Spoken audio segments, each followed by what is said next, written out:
It's Friday then. It's Saturday, Sunday. It's Friday then. What's up, everybody? It's Friday. If you're listening to this now when it's released, it's Friday. If not, I guess happy Saturday, Sunday, or Monday.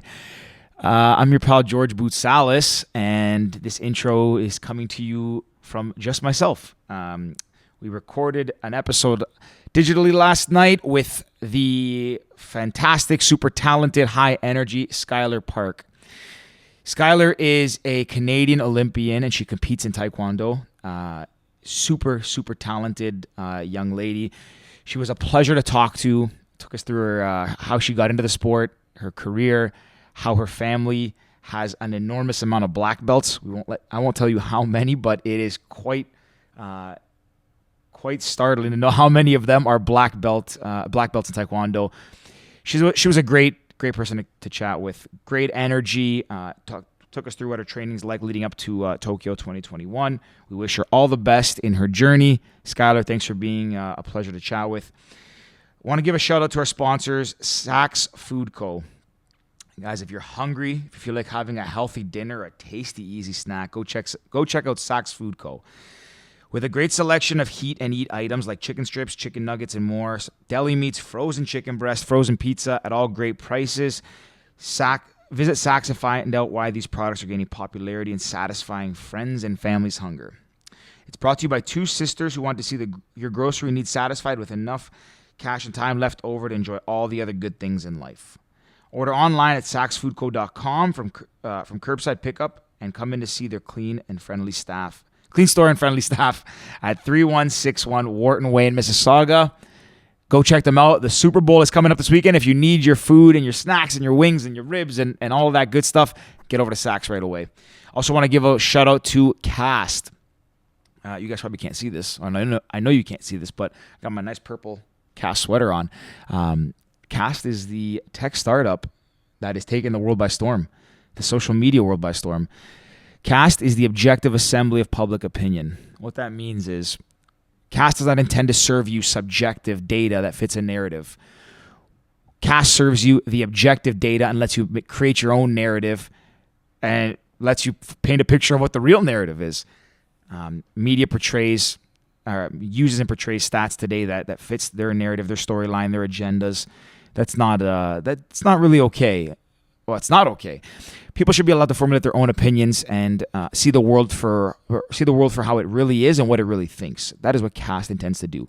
By allowing users to ask questions, raise ideas, topics, debates, whatever it is they want to find out more about, they can ask it in form of a question, and then users can participate by voting and commenting to share their honest, objective opinion and have some discourse in the comment section. And then we give you the data to interpret as you see fit and formulate your own thoughts, because everyone should be able to think for themselves.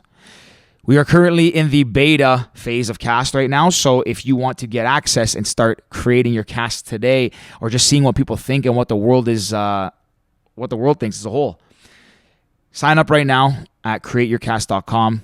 Shoot me a DM, shoot Rick a DM, at Bootsalis, at your pal Rick, at the Pals Podcast. Drop us a DM with your email and we'll send you a link today. We have a big release coming up over the weekend with some new features. So if you want access, get us your info right away, guys. I will end this there. And since it's just me, LFG, that was a rhyme. Let's go. That's it. We're live. We're on the air. Oh, there. No, now we're live. Yeah, I see the little George's recording sign, so we're good. Skylar, welcome to the Pals Podcast. Thank you for having me. I'm excited. We were excited too, and I'm going to start right out of the gate. I want to know, how does a young woman decide to get into Taekwondo and fighting? How does that happen? Yeah, so for me, I was just kind of born into it. My whole family does Taekwondo. There's 16 black belts in my family. So yeah, it's kind of been like I'm the third generation of martial artists. So it's just kind of, I was started as soon as I could walk, and yeah, it was just kind of natural. They say I came out of the womb kicking. I don't know. You've told that joke before a couple times. Yeah.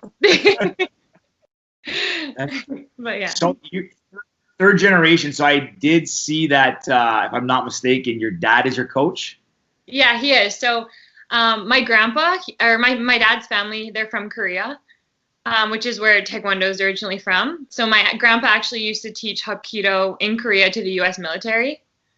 And then they immigrated to Canada, and in 1993, him and my dad opened up the Taekwondo school, the Skylar Park Academy, which is where I train at now. That's where my dad met my mom, and yeah, it's kind of just started from there. So yeah.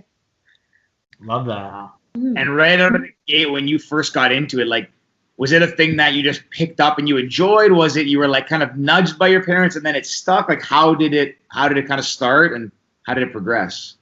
Yeah, it was always, I don't know, I can't really remember when I was 2, but I think for as much as I can remember, I loved it. And I think at the beginning, they kind of pushed me towards it. They said that we always had to do Taekwondo and get our black belts, but they never pushed us to do the competitive side, which I started a little bit later. But at the beginning, my mom had to hide while I was in class, or else as soon as I was here, I'd start crying. So,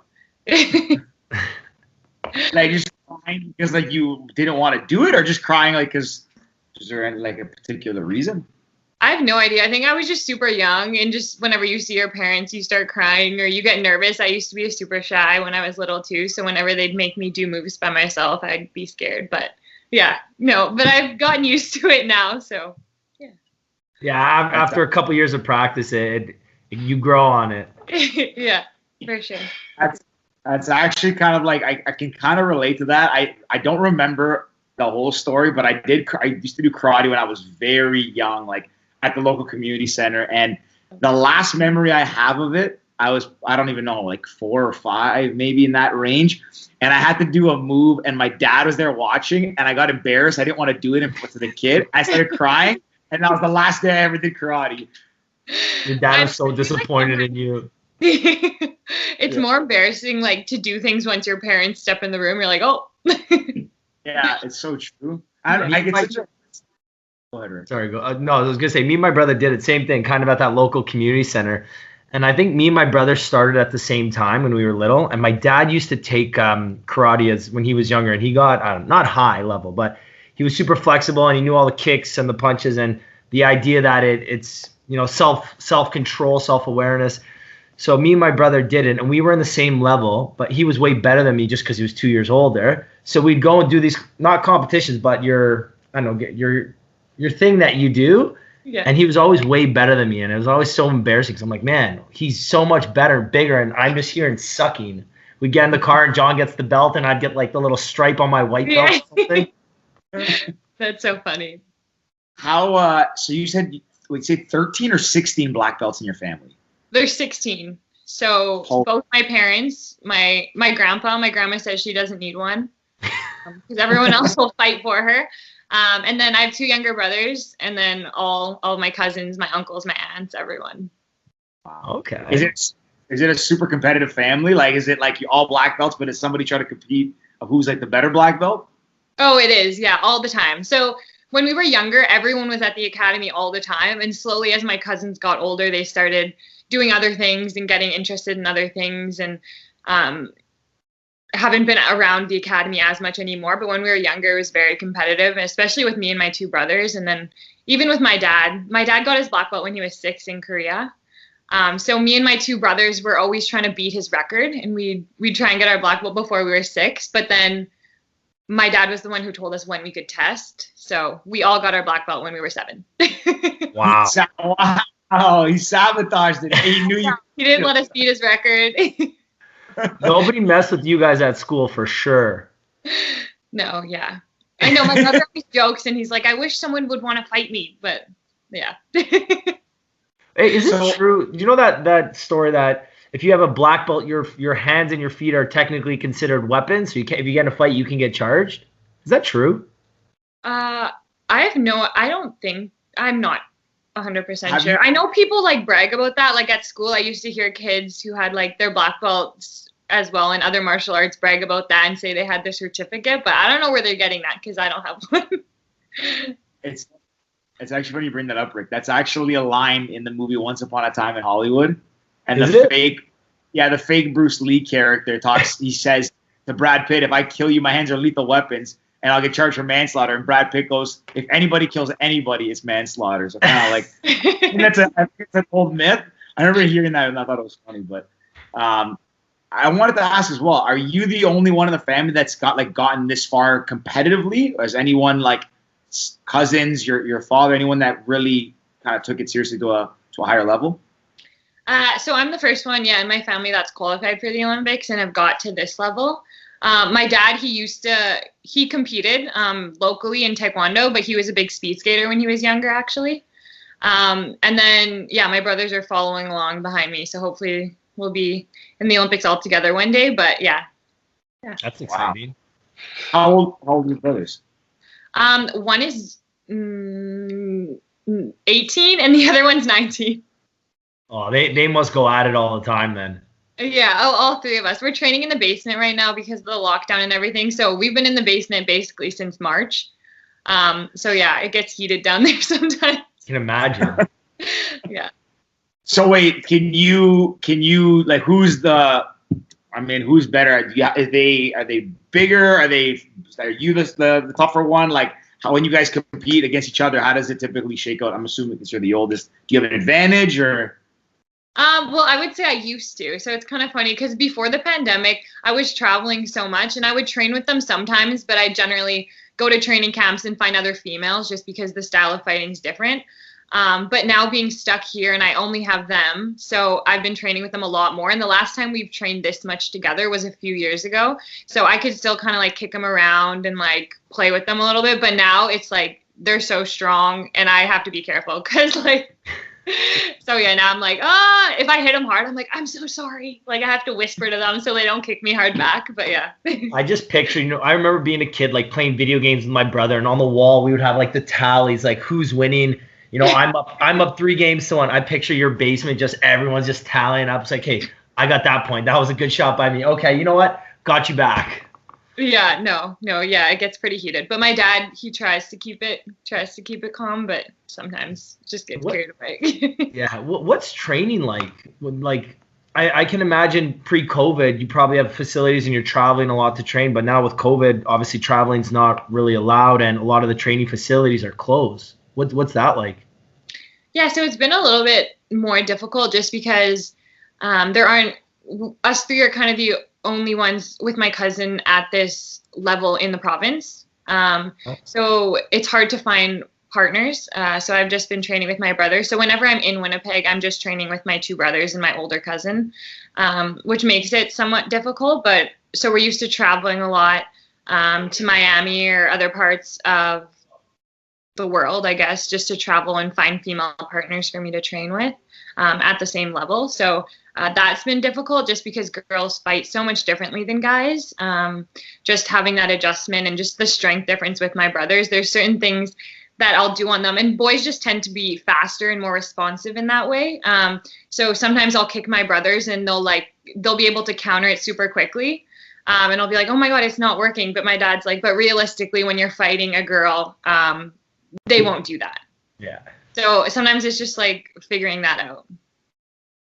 Do you think so? Obviously, being in the lockdown and not able to train against other female competitors in your weight division or in your style as well. Obviously, that can be I guess a detriment to your training as you prepare for like the Olympics and when that ends up happening. But do you think that by training with your brothers, it can be an advantage because of their quickness and their reactions? Like, is it making you get sharper with your reaction time and your counters and all that? No, I think it definitely does, and it's definitely made me tougher. Even when I was younger, Winnipeg just doesn't have the same amount of athletes that other countries or other provinces do. So being able to spar a lot of times with males has made me stronger when I was younger. Even competing as like a 2-year-old, there wasn't many other female 2-year-olds fighting at that time. So I was always fighting with older girls or fighting with the boys. So I think that's kind of what made me tougher from the beginning. And I'm kind of going back to that, which is kind of cool right before the Olympics. And just getting kicked around by my brothers and getting stronger that way. So yeah, I think it is a plus. Obviously, it's nice to get some experience with females. Hopefully before the games, we'll be able to do that. But for right now, yeah, definitely getting tougher. So you were competing at 2. I was, yes. What's the competition look like at 2 years old? Because George has little baby nieces and nephews, and I think George, one of your nieces is 2. Yeah, she's right. Yeah. And I can't picture this tiny little thing fighting. It's like the funniest thing because we wear our chest protectors and our helmets, so we just look like giant bobbleheads. And like even now watching the 2-year-olds at local competitions and stuff, it's so cute. And whenever they fall over, they can't get back up because the chest protectors are so big. So they're kind of like stuck and someone has to lift them up. Yeah. No, so did you just, at 2 years old, you're just like whooping everybody's butt, like kids that were 2, 3, 4, everyone kind of your age and older? I would like to say yes, but I don't think so. That's actually really cool. 2 years old, like my nieces and nephews are just starting to like. I mean, there's a few that are kind of advanced. They're walking, talking. They can play like they're playing sports. They're pretty. I think far along, but I can't picture them like trying to Taekwondo or any kind of combat sport for that matter. Like you need a lot of hand-eye coordination. Yeah. Yeah, it's kind of just pushing each other and just running around. Yeah. Yeah. I think when I was 4 years old, 3 or 4, I started playing hockey, and I was going to win an award for being the youngest person in the league. And my mom would tell me that I'd get on the ice, I'd step on, I would drop, and start doing snow angels. And then maybe after like 5 weeks, I just quit because I would just sit on the bench and cry. And that's my first experience with sports. That's what I did. Did you ever actually play hockey though, or just make snow angels? Yeah, no. Eventually, I ended up playing, and I wasn't, a superstar or anything, but I was, a decent hockey player, good enough that I can still play men's league and have a good time now. But I wasn't going to the NHL, and my dad probably still thinks that I have a chance, maybe. Big Frank. That's awesome. Is there, growing up obviously in a competitive family and your father being your coach, have you always loved it as much as you do? Was there ever a time where, you faced some adversity and you thought, I don't know if I want to do this forever? Or has it always been a lifelong kind of goal and dream of yours to fight in the Olympics? I think it's always been there. And I don't remember exactly when, but I always just remember telling my dad that I wanted to win a gold medal at the Olympics. And that's just like always been something that I've told him since I was little. And I think obviously there's days where the training's hard and you're tired and you don't want to do it. But I think as a whole, that's always just been in the back of my mind. And I've always just loved it. Like, it's weird. I just love training. I love competing. I just love all of it. So I think it has to do with the fact that it's so much a family thing for me. And I'm with my family all the time. And I'm so supported when I'm participating in my sport, and when I win, when I lose, I have so much support behind me, which I think helps and is super important. So yeah, I think I've just always loved it. Love that. That's really cool. When did you realize? Oh, sorry, go George. No, I was gonna say I think it's that's gotta be. I mean, Ricky and I are both super family oriented. Our families have actually now become close. We met in university. We all became buddies, but I think that also makes a big difference, right? If you feel like you're kind of alone on an island and you're the only one that does it, it's different. But if it's kind of ties your whole family together, I can't even imagine what that's like 16 whatever black belts. That's jeez. It's gotta be great because you get great advice from everybody. No, for sure. And it's the best. Sometimes I'll come home from competition and my grandpa, he will have watched it live on his TV, and he calls me over to his house and I'll sit there and he'll make me try and pull up the video because he doesn't know how, and I pull it up, and then he'll just critique everything I did and give me pointers. So it's awesome. Oh, there we go. Am I back? She's back. Okay. Sorry, I don't know what happened. It just kicked me out. Don't worry. When we first started doing virtual back in I want to say April, my computer, I don't know if it's the computer or the Wi-Fi at my parents' house where I'm kind of living in this lockdown state. Yeah. I would ask a question, and halfway through the question, or right after I finished asking the question, it would cut out. And George is the one that's recording on his end, so you could literally just hear me cut out, and I would try and sneak back in 10 minutes later and be like, ha ha ha, yeah, that's so funny. It's always so awkward. People are like, Rick, what happened? You disappeared for 6 minutes. And you just rejoin the conversation. Yeah, it's so sneaky. I'm sitting all awkward, and then I'm listening, and then I'm like, oh yeah, I'll fill in this answer, and then it just I haven't a couple times. The good part about this is that it's easy to edit this part. So, but yeah, Skylar. So I was asking, when did you know that you were, obviously you're going to be great and this is your sport and you got a chance at the Olympics and being a world champion? Yeah, I don't really know. I think it was kind of just like gradually, I just slowly kept building and slowly kept getting better and seeing results, and then started to like believe that I could actually do it. So I think going to the Olympics and winning a gold medal was always my dream and something I said, but I think as a little kid, you don't really know what that means. Like you see it on TV and you want it, but you don't know what it entails. And slowly as I kept getting better and just kind of moving up in the world, and my name got out there and just kind of started performing on the world stage, is when I really realized like, oh my God, maybe I can do it. And I think that's the point where it kind of gets scary. And I almost started to shy away from it a little bit, just because I stopped fighting like myself and stopped having the confidence that I had when I was younger, just because I was like, oh my God, like I might do it. So I think, yeah, that was like a huge turning point for me when I realized that like, yeah, I might do it. So let's actually do it. Yeah. Yeah, that's amazing. And so I'm going to go a little bit back in your career. So correct me if I'm wrong, but I think it was in 2016 you won the gold at the World Juniors, correct?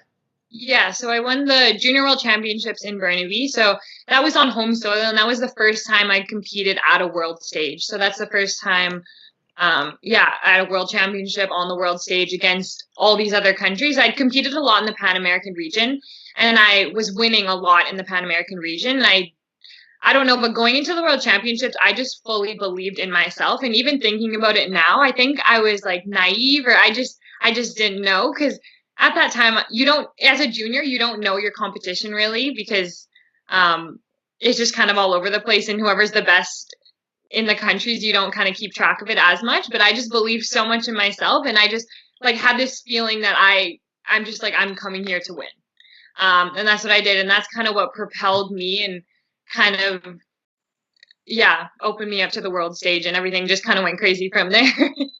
Yeah, it's the first time you're not beating up your brothers on home soil. Yeah. That's really cool. I think part of it is like you have to be, it's always good to have like some humility, but also when you're competing, you gotta kind of believe that like, dude, it's just all or nothing. Like I'm coming in, I'm winning, I'm the best, I can do this, and like you have to have that, I guess, mentality, right? But do you think that like from that point on, now that your career has progressed from, your first gold, do you still go into that mindset thinking like, I'm coming here, I'm going to win? Do you have a little bit more, like, are you a little bit more, not naive, but like, I guess, like thinking about your competition more and like sizing them up? Or are you still walking in like, I'm the best, I'm going to take down everybody? Yeah, so definitely at a junior, even at the beginning, like I had full belief in myself. Like I didn't know what my opponents were going to do, but I had full belief in what I was capable of. And I think I've always loved to perform. So I was just excited because this would be my first chance to show the world what I could do. And I feel like coming from Winnipeg, you aren't exposed to that much. And I don't know, I was just excited. And I don't think I said it like outwardly, but thinking back now, it always like amazes me how much confidence I had back then when I was so young, and I just didn't even know who I was fighting. So I'm like, sometimes I wish I could still have some of that. But I think now you do think about it more, just because I still believe in myself and my abilities, but you obviously know who your opponents are. And that was as a junior athlete. So after that, I switched over into the seniors. And as a senior, that's when I kind of got shocked and I stopped believing in myself for a little bit, because I was showing up to the Grand Prix and it was the top athletes in the world. So it was like the Olympians, the world champions. And it was the first Grand Prix I went to. It's the top 32 athletes in the world. And it was me and my dad walked in together, and there was no other athletes from Canada going. And I was like, oh my God.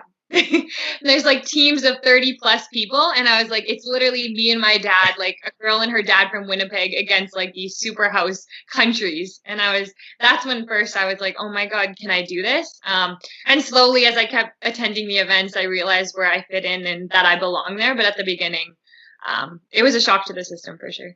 Well, yeah, and to that point, you said it must be overwhelming because you're just used to competing against, again, you're training with your brothers and your family, and I don't mean this in the wrong way, but Winnipeg's not exactly the biggest and most luxurious city in anywhere, kind of, right? It's a little bit of a smaller town. It's very cold. You're not venturing outside too much for 8 months of the year. So then you're probably traveling all over, even Burnaby's got to be a little bit different than Winnipeg. And when you're traveling to other places and competing on this world stage against these powerhouse 30-person teams, it's got to be, you probably get the first one, you're probably shaking your boots like, holy crap, like this is, I just feel like it's one of those movies. Yeah, no, for sure. It was like, oh my God, I used to watch these people, like on my TVs, and I used to watch them at the Olympic Games, and they've won this many world championships, and you're like, whoa. And then you see them in the warm-up area and you're training beside them, and then the next day you're in the ring fighting against them, or the match right before you. I remember it was Dae-Hoon Lee from Korea, who's one of the most well-respected and one of the best Taekwondo athletes in the world right now, and he was the one fighting right before me. And when it's your match, you kind of just go in and you take his chair, and he was like, good luck. And I was like, oh my God. So yeah, I think there's like those moments where you kind of realize where you are and you're like, whoa. But yeah, throughout the years, I've definitely found my place and found my confidence there. And I'm now excited to perform and show the world again what I'm capable of. I love that. I want to ask, sorry, George, I'm going to go quick. What's the most memorable fight you have? Like, what's the one that you're going to look back, and obviously to this point, obviously you're going to have bigger ones coming up in the near future, hopefully. But what's the biggest fight to now that you really look back and say, this is my fight? I definitely think there's been a lot of fights that I remember, but I think that win in Burnaby, just because it was so big and it was my first fight like that, and being on home soil was amazing. So they had a bunch of kids come in from their schools, and my whole family was in the crowd. So I think that was just super special. And yeah, I'll just remember that forever. All 16 black belts in the stands. Yeah. So obviously that fight's super, super memorable. After you win that one, you start moving to the senior level. Obviously the competition, like you said, is, people have bigger backing. They have, bigger teams, all that with them. Is there one person that you walked in there and you just a team that really stood out to you? Someone, maybe not a rival, but just a team that you're like, I want to take that, I want to defeat this person or this country or this, like somebody, maybe someone you look up to and respect, and that would be a milestone, or someone that you just didn't like too much and you wanted to dethrone them or take them down? I think there's a lot of really strong teams in Taekwondo. And I don't think there was a specific team or specific person that I wanted to be, but it was just cool to be in the same space as all these people. And I'd always dreamed of being there. And then I was there. So yeah, I think it was kind of crazy, and it's just crazy to see the teams. And on one team, Korea is a very dominant country in Taekwondo, and they have, I don't know how many world champions on that team. So yeah, it's pretty incredible. There's probably 10 world champions on that team, all warming up right beside you. So at the beginning, it was very cool. Do you still have family in Korea? I do. Yes, I do have a little bit of family in Korea. Do you ever just go back to visit them or to train? We've been back there to train a lot. And actually in 2006 and 2007, those were my first 2 times going to Korea. And we went there, actually, it was to compete, but it wasn't in sparring. It was like a demonstration competition. So we were doing like board breaking and weapons and flipping, and yeah, it was fun. I saw the video you posted today of the little kid, or you posted a couple days ago maybe, of the little kid and their routine. Yeah. The 8-year-old was like, man, that's crazy. That video was from my my second degree black belt test. So first, wait, that was you? Yeah, that was me. Oh my God, unreal! I was watching. I was like, shout out to this 8-year-old or something. I was like, that's so sick. Maybe I didn't read the caption properly. I don't know. Yeah, no, that was me. Love that. So, go ahead, Rick. No, I was gonna say on Korea, when you go back there, so did you only go back in 06 and 07, or do you go back kind of consistently? We go back pretty frequently. The senior world championships, those are my first senior worlds. We're there in 2017. Okay. So we competed then, and then we've been back for training quite a few times, just because they have a lot of depth in Korea. And they have professional teams there. So wherever you go, you can find a lot of very quality athletes to train with, which is, I'm always looking for training partners. So it's a great place. And lots of countries will go there and train with different university teams and different professional teams there. Okay. Yeah. Where in Korea is your family located? Are they all over? Are they? So my dad's family is from Daegu, which is more of a smaller town in Korea. So they were, yeah. My brother's actually named after the city. His name's Daegu.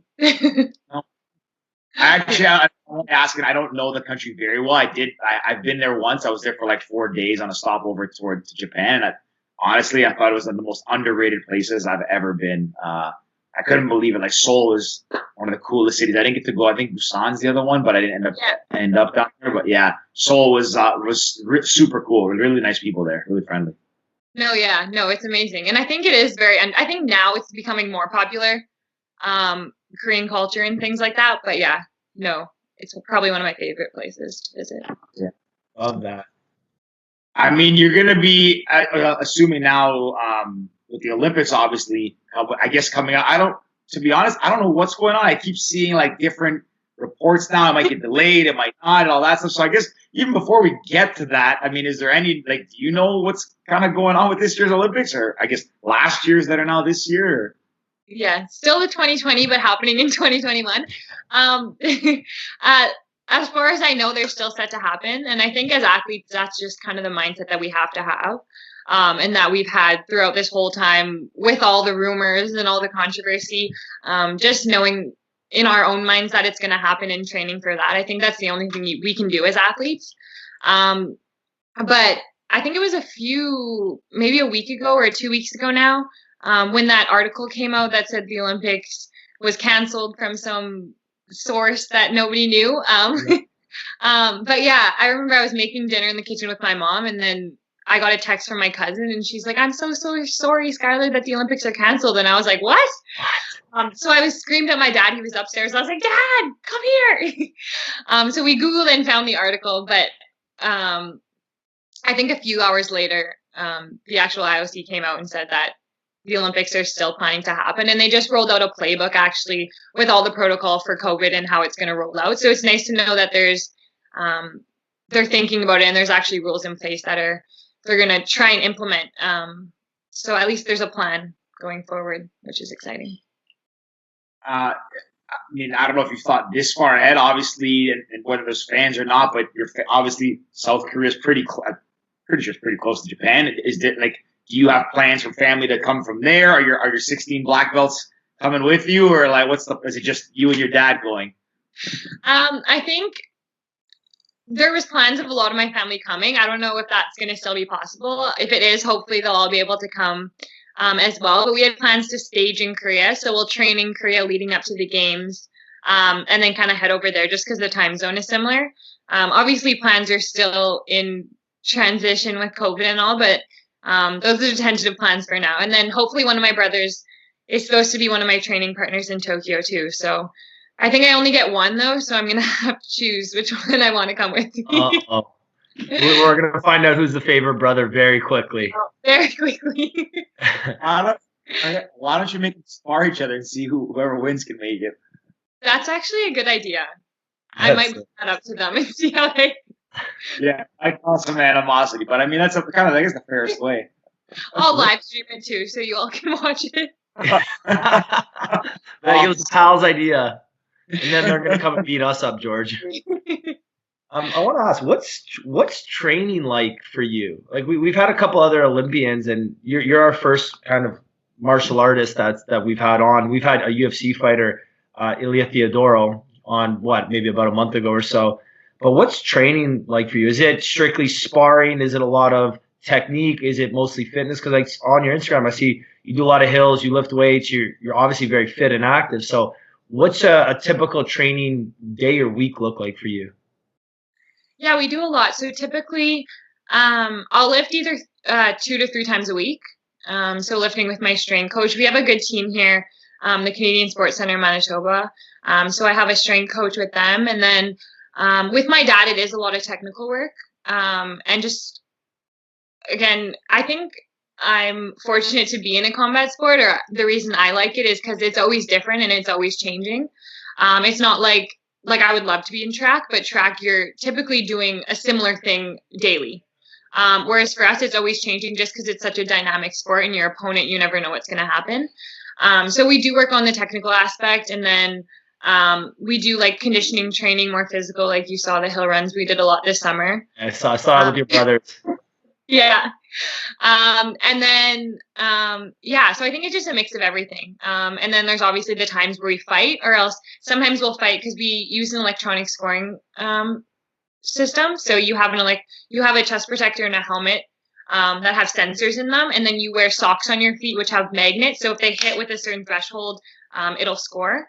So we do a lot of sessions where we kind of play around with that and figure out the best ways to score, the most efficient. Sometimes you don't have to kick so hard, you just have to kick a certain way, or just using momentum. So it's a lot of figuring that out in some of our sessions. So yeah, it just changes on the daily, and keeps it interesting, keeps it fun. Is that how scoring is done for Taekwondo? Is it based on how hard you kick? Or I'm sorry, I don't mean to be not knowing. I just know literally like almost zero about Taekwondo. That's the best part about this podcast.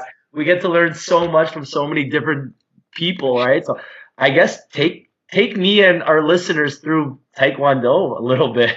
Yeah, we could have started. Yeah, sounds good. Yeah. So, George, do you know Taekwondo? I'm not on an island here. Have you both only done karate? Yeah. So I stopped when I was 5. Oh, okay. I'm a pretty big boxing fan growing up, and I've fought before in like an amateur fight, but scoring systems I only really know boxing in terms of combat sports. That's awesome. I don't even know how boxing works. Boxing confuses me. Boxing got an undefeated champion on this Zoom call right here. Yeah. George, 1-0. Undefeated. I know combat scoring. I didn't know that about Taekwondo either. Like I didn't know that it's like magnets and sensors, but I think all combat sports in general, even though I know the boxing system, like I don't know UFC. I mean, I know you get knocked out, but like I don't know other ones. I think everyone has their own, and they're all so different. They're all so different. No, for sure. So for us, we fight 3 2-minute rounds. And in between there's a minute break. So you go and talk to your coach, get water, whatever. And how it works is it's just whoever scores the most points at the end of the match. So we wear a chest protector that has, like I said, sensors in it along with a helmet. So the headgear, it's typically, if you touch the headgear, it's supposed to score. So it's not, you don't have to kick super hard to the head. And then what's called the PSI, or like the strength of the chest protector, is different for every weight division. So we wear socks on our feet, which have sensors in certain places. And you have to hit with a certain amount of power, up to that number, to score. So it's 2 points to the body and 3 points to the head. And if you spin, it's an extra 2 points. So a spin to the head's 5 and a spin to the body's 4. Oh, so that's what you're going for all the time, those spinning kicks to the head. Heck yeah. How is it? So that's the thing too, because I saw in your Instagram as well. There's a picture of you kicking somebody in the head, and it looks like you're taking their entire head off. But like, is the objective to, like, is it like boxing and other mixed martial arts where you're supposed to like cause damage and severely hurt the person, or is it mostly about technique and just strategy and like, playing chess, if you will? So it is a full contact sport, so there is knockouts. If you knock them out, you do win automatically. But I think knockouts typically don't happen very often. So I like to think it's a lot more technical than a lot of other sports. It's not solely all about brute strength, and most of the time you're not trying to just kill your opponent. And it's a lot more technical, and I think there's a lot more finesse to it. And I like to say it's like a pretty sport, even though most people disagree. So I think it's a lot more technical and a lot more strategical. And I think one thing that was hard for me is coming from the martial arts and growing up being taught the traditional Taekwondo. The technique over the years, because of the electronic scoring system, has evolved a lot. So the technique now isn't the same as a traditional traditional taekwondo technique. So that's been something that's been difficult for me to transition, because sometimes I'm a very technical fighter, and I try and make my kicks technically sound, whereas nowadays with the electronic scoring system, they don't always have to be perfect technique. Like, you just have to know how to score. So that's why we're playing a lot with the system to figure out the ways in which to score, which is not always perfect technique. Okay. When did that system come into place? Like, was it did it come in recently? Has it been like from the start of your career? When did that come in? Yeah, I think from the start, or once I started competing more nationally, internationally, we definitely had electronic scoring systems. It's been updated, and we've gone through a few different systems as the sport as a whole has gone through different systems. But yeah, at the beginning, they used to actually, when my dad fought, we were talking about this the other day, they used to actually have like papers, and the judges would sit around the ring and they'd have paper, and they'd keep score with like a paper and pen. And then you wouldn't know the score until the end of the match, which I think like UFC and boxing are like that now. But for us, me and my brothers thought that was like crazy and mind blowing, but that's how they used to fight. So for me, it's always been electronic scoring. And then there's judges on the side with buttons, and they score the punches. Okay. Yeah. Is your dad the kind of the type that's like a traditionalist, where he says like, oh, in my day, this is the real way to fight, and like the new way is not as legit? Or does he like adapted and said like, okay, this is how the sport evolves? No, my dad definitely has adapted a lot. He just likes to joke around with my brothers, and they grapple and they fight all the time. So they just joke around with each other. But no, he's definitely someone who adapts very well, and he's teaching me to not be as technical, even though it goes against probably everything that he's been taught and everything that he knows, to not be so technical. But no, he's very, involves a lot with the sport. I guess it's a fine balance, right? Like, part of you, I mean, even being of Korean descent, like, you want to, follow the sport to its true, like, art form and all that. But on the other hand, you want to be a champion. So you got to kind of, like, balance what's going to get you this, but also kind of keeping mindful of, like, the roots of the sport, I guess. Yeah, so I think that's been something that we've had to do, is kind of differentiate when we're doing the martial art and from the martial art. And us being martial artists, but then now us being athletes, and to excel in the sport and to win at the sport, you have to adapt, and you have to learn what wins and what doesn't. Gotcha. What music do you listen to get fired up before a fight? Okay, this is actually kind of funny. I usually don't like to listen to any music. Like, I like to know what's going on around me and hear things. I don't know if it's because I'm nosy or just like I just like to hear things. But before the World Championships in 2019, my dad, when in training, he made me listen to, he plays like all old music. So he made me listen to, do you know the song Relax? Like Frankie Goes to Hollywood? Yeah. Yeah, he made me listen to Zoolander. Yeah, in training. And he said it went really well with my fight rhythm. So on repeat at the World Championships, I had headphones in, and that's what I was listening to, like on repeat. That's why it's like, relax, don't do it when you want to get to it. Yeah. Yeah. Yes. When my keep bobbing your head like. Yeah. When my Spotify Rap came out, my number one song was Relax, and that he was my number one artist. Oh, way. That's it. I was just on. I don't know. Yeah. That's so funny. So, I mean, obviously, I'm assuming this takes up a lot of your time training. You love the sport, so obviously you're like kind of immersed in it.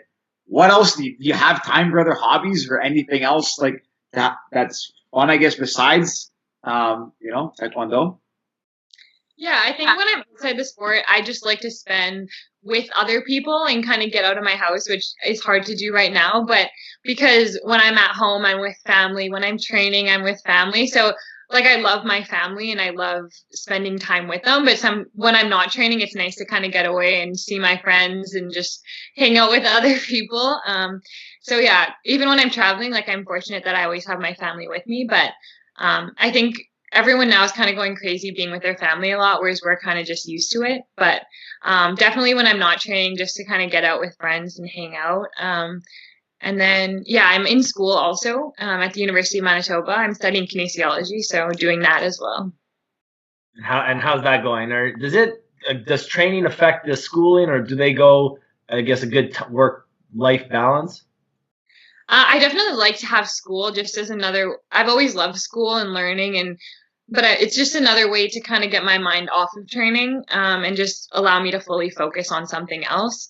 Just because I'm so immersed in it, at the gym training, and then even say you have a bad day in training, you come home, you're still in the car with your coach. You're sitting at dinner across from your coach. So it just kind of gives me an excuse to kind of get away and focus on something else. Yeah. So I'll be like, I'm studying now and kind of just leave. But I definitely enjoy doing school at the same time. It is a balance, trying to figure that out. I'm slowly working my way through, so not rushing anything. But yeah. It's so funny. I work with that. Well, me and George both, we kind of work with our families. And I've been staying with my family a lot of this COVID time. And there's days where I'm at work with my dad. We work very close together. And before I leave, I'm like, Dad, do you need anything? No, I'm good. I leave. As soon as I leave, my phone rings.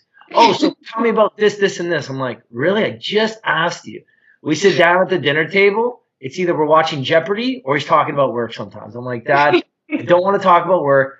I don't really want to watch Jeopardy, but if this is what we're watching, then I'm cool with it. Let's watch Jeopardy then, right? Yeah. No, for sure. I can relate to that. Do you call, when you're training, do you call your dad or do you call him coach? I call him dad, but actually just recently, this is funny, within the past 2 weeks, he's like, call me coach. I don't know if it's a joke or if he's being serious, but I can't get used to it. I'm always like, Dad. He's like, coach. I'm like, all right, coach. Oh yeah, sorry. Yeah. So when you win the Olympic gold, you refer to him as coach, and it makes him seem like he's like the brains behind it all, Yeah. George, what do you call your dad at work? I call him by his first name. I don't say. I haven't said. So my dad's name, Christos, but it's Chris for short. So I've called him that for I've been working for him for 8 years, working with him for about 8 years. Yeah, I always never called him dad at work. Some days I will, but for the most part, no. I think it just sounds weird. Yeah. For me, I'm wearing a big office and everyone's if I walk in oh, Dad, can I do this? And you're like, yeah. What do you, Rick, you call your dad, no? So when we're in meetings with outside people, I'll call him Frank. My dad's name's Frank. But internally, I call him Padre. I don't know why. Like, hey, Padre, what's going on today? And that's it. It's kind of just stuck. Yeah. That's awesome. It's nice, yeah. It is nice. It's tough, though. When you live,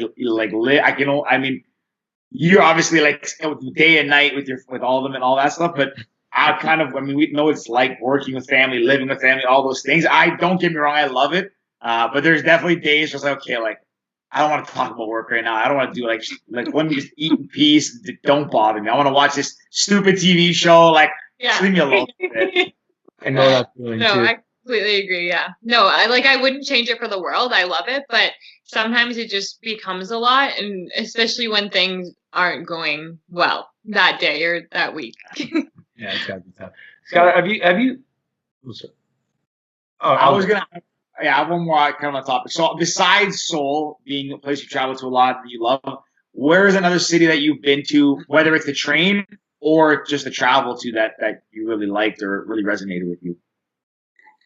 I would say that's a tough question, but anywhere warm, like Hawaii is probably one of my favorites, and then also Dubai. Dubai was amazing.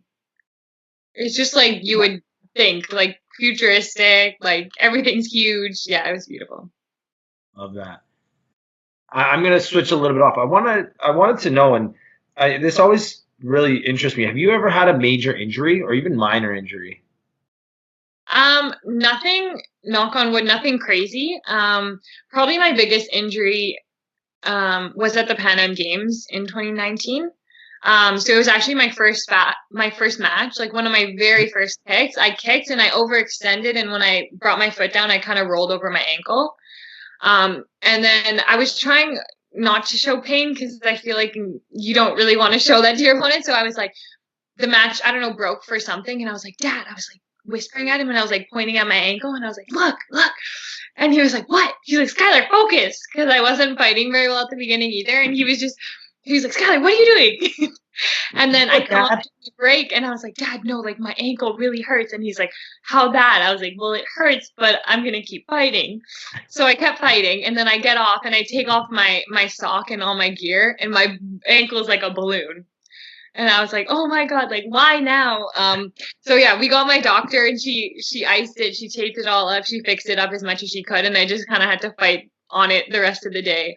But yeah, that was probably like the biggest one and probably one of the biggest events I've ever fought in. It just happened to happen then.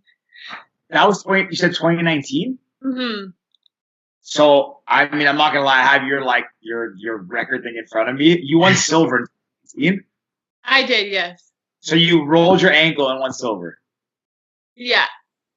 Oh, no big deal. So, I think it's kind of like I think once Sorry, go ahead. I think once the adrenaline kicks in, like while you're fighting, you don't feel it. But then in between the rounds or after each match, I would just be like, oh, I can't even walk. But then once you get into the fight, like you can do everything. I just picture you.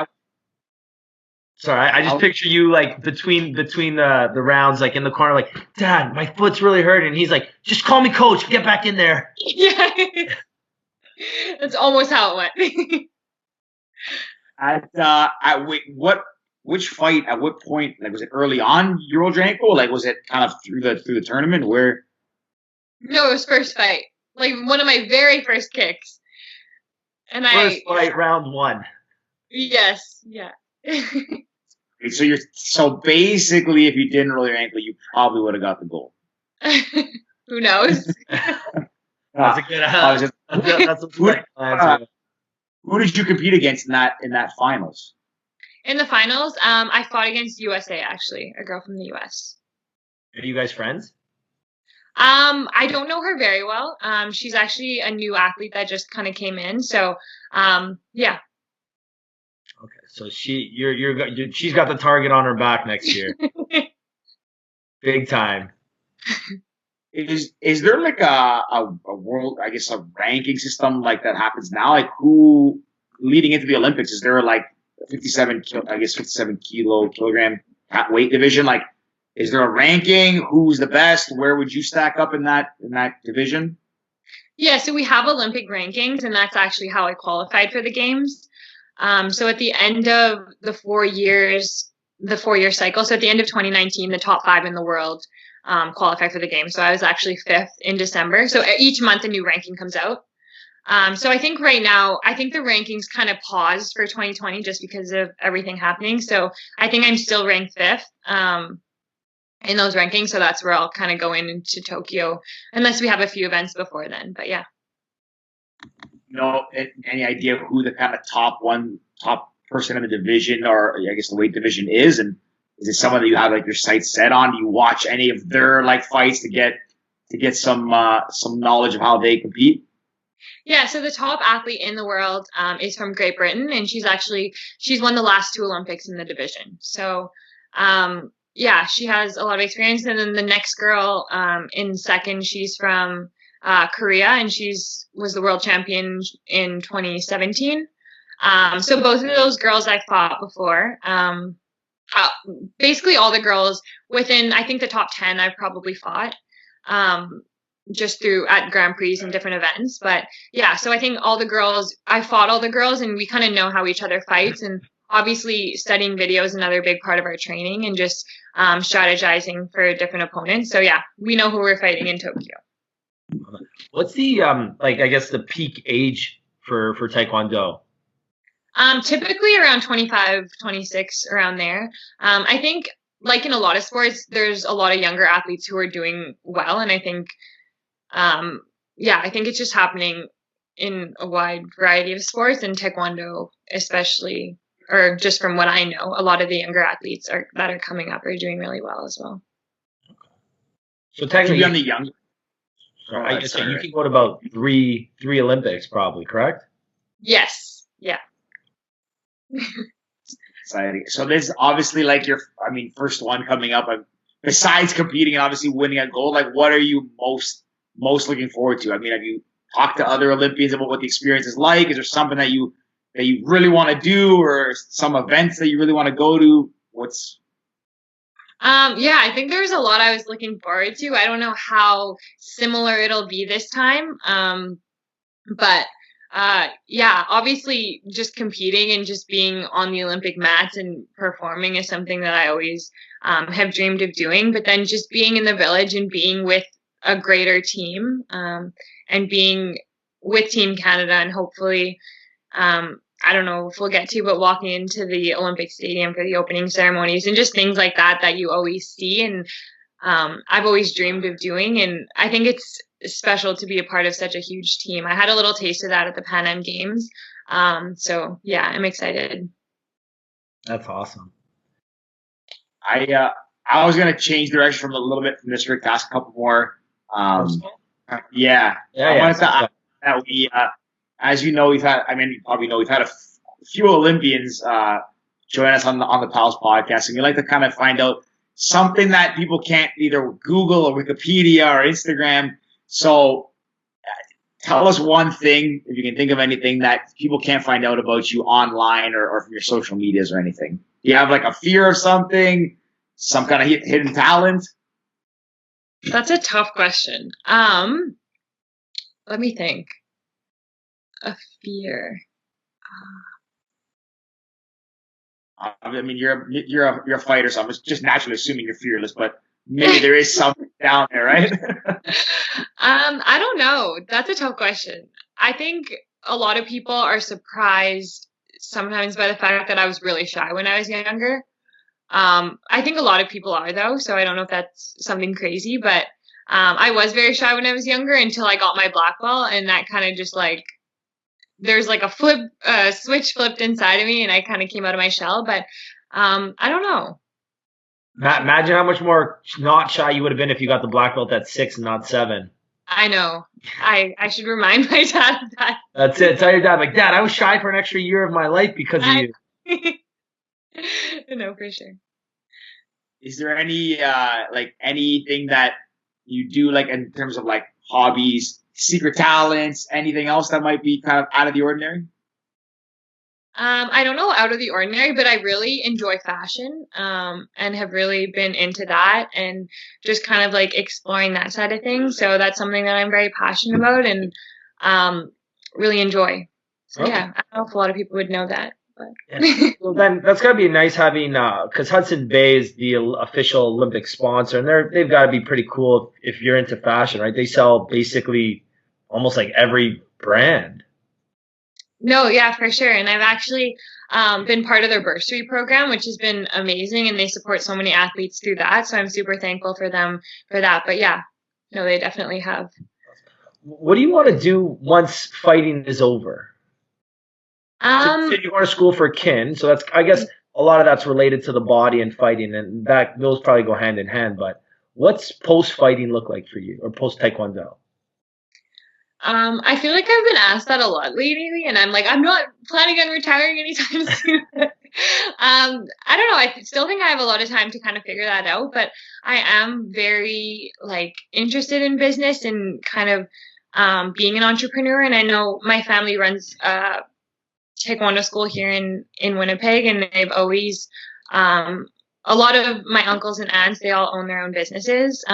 So I think I've just kind of been grown up in that environment and kind of seen how it all works. And I know that it does take a lot to do that. I know you guys must know starting the podcast and things like that. But yeah, it's just something that really interests me. Yeah, and hopefully to stay in the realm of sport because I love sport and I just think it's so powerful. It's so funny because you're in your early 20s, I think, right? I'm 21, yes. Yeah. So I remember when I was roughly around your age. We're both 30 now, so we're a little bit older. But everyone thinks that you got to have it figured out. Oh, you graduated university now. You got to have it figured out. I've had like 5 different jobs. And now I'm probably on my 6th different job now. And half of them aren't even related. You know, I went from marketing to sales, back to marketing to construction. Now we're in, you know, the podcast is a creative space. Now we're in tech. Me and Georgie have a new app. So we've transitioned so many times, and a lot of the skills that we learn in school are transferable, but a lot of the skills we learned outside of school is what made us, I don't want to say we're super successful by any means, but that's what's put us on the right path to success. So it's funny that, I even asked that question. As I'm saying, I'm like, she's like 20. Why am I even asking this question?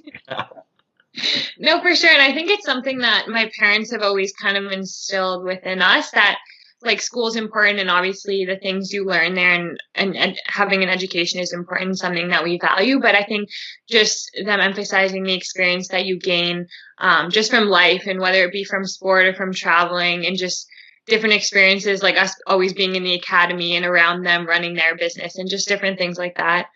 They've always stressed is super important. Just to help you develop and grow and figure out what you want to do with your life. But yeah, right now I'm not exactly sure, but hopefully I'll figure it out. You got lots of time to figure it out. Yeah, and if you, like you said, you like to be, staying in the realm of fighting, staying active, and something to do with kind of sports and all that. And I mean, at the end of the day, the most important thing, I'm sure I'm not telling you anything you don't know, but doing something that you love to do and getting to do it for a career and make money doing it as well is like, it's the funnest thing ever. And, it's like, then it's like money's not a big concern either. It's like you're working because you like it, you just do it, and people see your passion, and everything just kind of feeds itself. But yeah, we didn't have anything figured out at 21, so I think you're probably right now. I mean, we just turned 30, and we just founded a new startup. So it's never too late to change direction. You've got the next like 8 to 12 years figured out, and then after that you can plan down the road. Yeah. Got a few Olympics left in me. Yeah. Well, I mean, Rick, you got anything else? No, I was going to start to wrap it up too. Yeah. Yeah. George, you want to do it? Guys, I want to apologize here and apologize to Skylar as well. We had some technical difficulties for some reason, and the last 3 minutes of the episode cut out here. So unfortunately, we didn't get you guys won't get to hear her answers of the last two questions we always ask. But when we asked her which actor or actress she want to be portray her life in a film, she said Gal Gadot, which she said she's gotten before, and we think she kind of looks like her as well. And the advice that she would give to her younger self is just believe in herself at a younger age. And she mentioned that when she got her black belt, when she really started believing in herself, but she should have started from a younger point to really believe in herself. And that's the advice she'd give to younger athletes. So apologies again, but I hope you guys enjoyed this episode. Skylar, thank you again for being a tremendous guest and sharing your story with us. Best of luck in your road to Tokyo, and hopefully you bring home that gold for Canada. Thanks for listening, guys. Make sure to like, subscribe, listen to us on Spotify, Apple, YouTube, and that's all. Peace.